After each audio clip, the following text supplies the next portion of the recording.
Desetnica je nagrada Društva slovenskih pisateljev, ki jo avtorji podeljujejo svojim kolegom. In sicer tokratno komisijo sestavljajo Polona Glavan, Maja Novak, Dušan Šarotar, Bina Štamtež-Mavc in opravičuje se še peti žirant, to je Lenart Zajc.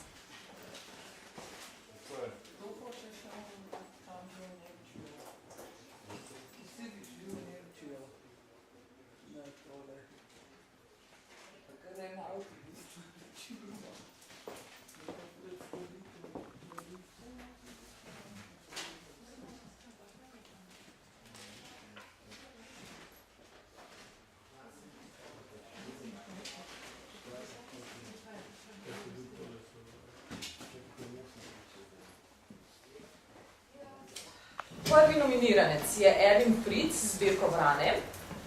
Pesniška zbirka Vrane že v naslovu usmeri bralčevo pozornost na predmet avtorjevega pesnikovanja. Skozi celotno pesniško zbirko namreč Fritz slika različna razpoloženja in dejanja, ki jih Vrane v svojem življenju udejanjajo. Druga je Aksinja Kermaner z romanom Berenikini kodri. Gre za mladinski socialno-psihološki roman, v katerem avtorica odstira problematiko drugačnosti. V romanu tečeta dve vzporedni zgodbi, ki sta med seboj povezani in prepleteni. Aninina zgodba in Nikova zgodba. Anina in Nik predstavljata dva popolnoma različna pogleda na svet.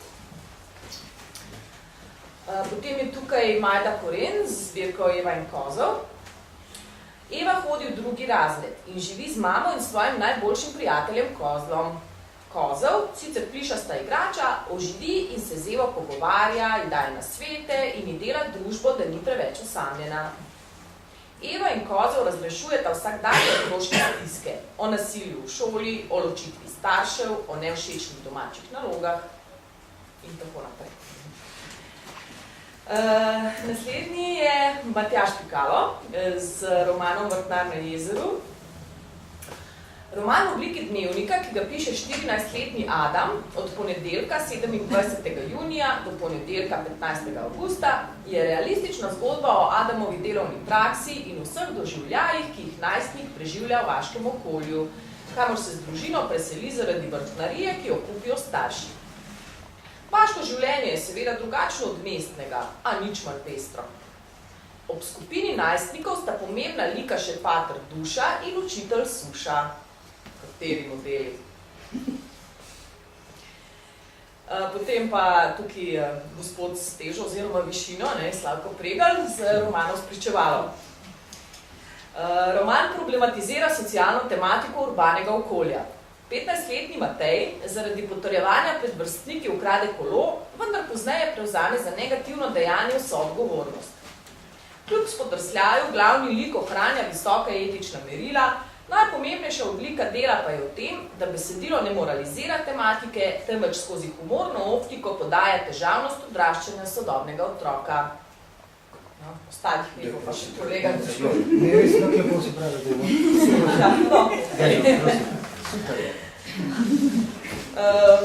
Potem je tukaj Andrej Rozman Roza, kako je Oskar postal detektiv. Gre za dvojezično slovensko-angleško knjigo, v kateri je avtor objavil 3 Oskarjeve dogodivščine, vsaki od njih pa mali Oskar razreši detektivski primer. Kamen, rdeča kapica, tako dalje. Oskar zna opazovati dogajanja okrog sebe, zato opazi tudi dogodke, ki jih drugi sploh ne zaznajo. To pa je seveda temeljna poteza dobrega detektiva. Potem je tukaj Ivan Sivec in roman Prekletstvo zlata. Podnaslov dela po sledeh najbogatejšega slovenskega zlatokopa nakazuje na realistično ozadje avanturističnega romana o odkrivanju zadnje kepe zlata na Aljaski, ki je ostala po smrti slovenskega zlatokopa Antona F. Standarda, mora biti Štadler. V Dosen, kjer je zlatokop obogatel, se odpravi odkrivati resnico njegova domnevna daljna sorodnica študentka Katja. Pustolovščina se zaključi pozitivno, čeprav celotna Katina pot ne razkrije z gotovostjo, če je bil zlatokop res njen sorodnik. Naslednji je Primož Suhodolčan z zbirko Doktor za osle. Popek je na svetu zato, da hodi okrog in pripoveduje otrokom pravljice. V knjigi pravljic Doktor za osle, ta je že 8. v seriji Pozor pravljice, pove otrokom 5 sodobnih pravljic. V naslovni se sreča bralec s trmo, druga tematizira otroške želje, v tretji podaja avtor skozi poosebljeno rastlino, listka, motiv vztrajnosti, četrta zgodba govori o hranilniku prašičku, v zadnji pravljici iz zbirke so na zanimiv način predstavljeni odnosi v mestu in na vasi. 9. je Janja Vidmar z romanom Fantje iz gline. Tema homoseksualnosti, ki jo avtorica razgalja v romanu, odpira predvsem socialna vprašanja, povezana z obsojanjem istospolne ljubezni in predsodke, v katere se zapletajo glavni. To sta Ajki Mali in stranski literarni liki. Srhljivost tabuja je podana skozi tenkočutno zgodbo dveh enakovrednih pripovedovalcev, ki svojo energijo usmerjata predvsem v prikrivanje svoje spolne identitete, homoseksualnosti. In zadnji je Dim Zupan s slikanico Deklica za ogledalom. 7-letna Maja si močno želi bratca ali sestrico. Ker pa starša nista najbolj prepričana, da bi imela še enega otroka, se Maja spoprijatelji z Ajam, deklico, ki živi v Majinem ogledalu.